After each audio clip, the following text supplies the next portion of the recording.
Sui PFAS è necessario un intervento corale ed è necessario fare presto. Gioca una nuova carta alla Regione Veneto che la prossima settimana presenterà alla Procura della Repubblica i dati degli ultimi rilevamenti compiuti nelle acque del Po.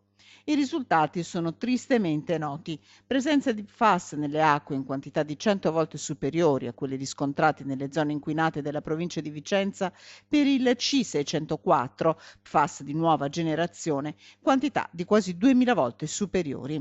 Una lotta contro i mulini a vento, quella che sta combattendo il Veneto, perché è limitata al singolo territorio regionale. Per questo, come ribadito più volte dal presidente del Veneto Zaia, è necessario un intervento con limiti nazionali. Di pochi giorni fa l'allarme inviato a tutte le regioni lungo l'asta del Po, adesso la richiesta di un intervento da parte della magistratura.